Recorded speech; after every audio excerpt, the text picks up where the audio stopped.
안녕하세요. 여러분의 재정 전문가 이미경 인사드립니다. 미국에선 매년 3월 말부터 4월 초가 되면 대학 입시의 결과가 발표가 되는데요.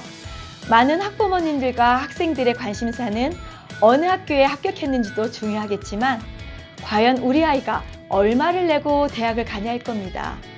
오늘은 많은 부모님들이 고민하시는 미국 대학 학자금, 왜 중요한지, 그리고 어떻게 준비해야 유리한지에 대해서 핵심만 정리해서 말씀드리겠습니다.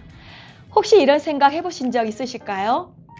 좋은 대학 보내고 싶은데 학비가 너무 비싸다. 우리는 소득이 애매해서 그랜트를 못 받을 것 같다. 사실 학자금은 소득이 낮은 가정만 받는 것이 아닙니다. 그리고 준비 여부에 따라서 결과가 완전히 달라질 수도 있어요. 저와 함께 중요 사항에 대해서 한번 차근차근 알아볼게요. 지금 미국 대학 학비는 단순한 교육비가 아니라 한 가정의 재정 전체를 흔드는 큰 결정 요인이 되었습니다. 예를 들어서 지금 현 미국 사립대학 1년 평균 학자금이 7만에서 9만 달러가 되었습니다. 4년 졸업하게 되면 거의 30만 불 이상이 되는 금액인 거예요. 이건 단순한 교육 비용이 아니라 부모님의 은퇴 자금까지 흔들 수 있는 아주 큰 액수가 되었습니다. 특히 FAFSA나 CSS 프로파일을 통해서 재정 보조를 받느냐 못 받느냐에 따라 같은 학교 같은 성적인데도 실제 부담 금액이 수천에서 수만 달러까지 차이가 나기도 합니다. 그래서 학자금은 이젠 선택이 아니라 전략적으로 접근해야 하는 영역이 되었죠. 또한 학자금에 대한 정의가 필요한데요. 바로 COA, Cost of Attendance라고 합니다. COA는 우리가 흔히 알고 있는 수업료, 투이션과 학교 생활에 필요한 룸앤보드, 기숙사, 식비, 그리고 책값, 트랜스포테이션, 보험료, 여러 가지 모든 비용을 포함한 총 비용입니다.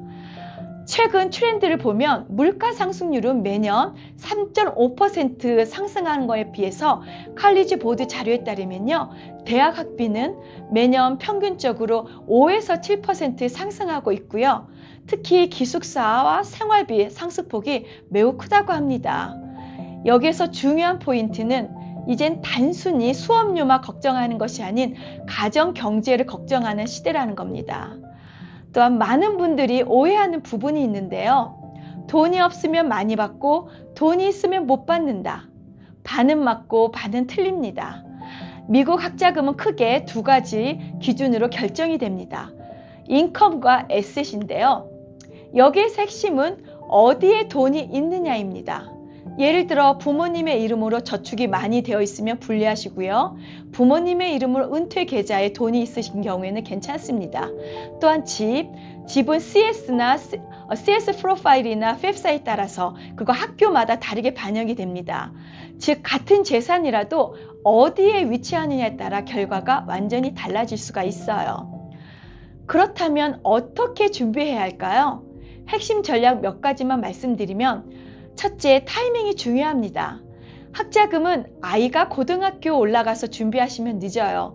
보통 FAFSA는 아이 11학년 기준으로 해서 2년 전 소득을 기준으로 보기 때문에 미리 구조를 준비해 놓는 것이 중요합니다. 또한 두 번째, 자산 구조 조정이 중요합니다. 단순히 돈을 모으는 것이 아니라 어디에 넣느냐가 핵심입니다. 예를 들어서 택서블 어카운트, CD, 세이빙스, 스탁, 뮤추얼 펀드 같은 곳에 넣으시면 분류하시고요. 은퇴 계좌, 흔히 알고 있는 401k, IRA 같은 리타이먼트 어카운트에 있는 것은 괜찮습니다. 또한 보험 상품에 넣으시면 좋고요. 여러 가지 전략적으로 활용 가능하십니다. 셋째, 합법적인 플래닝이 중요합니다. 이건 탈세가 아니에요. 정부가 정해놓은 룰 안에서 가장 유리한 구조로 만드는 거 활용하시는 겁니다. 그래서 많은 가정들이 전문가와 함께 미리미리 계획을 세우고 계시는 것을 볼 수가 있습니다. 마지막으로 부모님들이 가장 많이 하는 실수 3가지를 정리해보면요. 첫째, 우리는 못 받을 것 같다라는 선입견입니다. 실제로는 받을 수 있는 경우가 많아요. 둘째, 아이 대학 갈 때 생각하자. 좀 전에 말씀드린 것처럼 미리미리 준비하시는 게 중요합니다. 셋째, 저축 많이 하면 좋은 거 아닐까? 너무너무 좋죠. 저축을 하는 건 너무 중요한 요인 요인입니다. 하지만 구조가 잘못되면 오히려 불리할 수가 있다는 거 유념하시기 바래요. 지금까지 한 내용을 정리해보면요. 학자금은 정보 싸움입니다. 미리미리 준비한 사람이 유리한 거죠. 지금까지 학자금에 대해서 대략적으로 살펴봤는데요. 다음 시간에는 좀 더 구체적인 내용으로 찾아뵙겠습니다. 오늘 내용이 도움이 되셨다면 좋아요, 구독 부탁드립니다. 지금까지 이미경이었습니다. 감사합니다.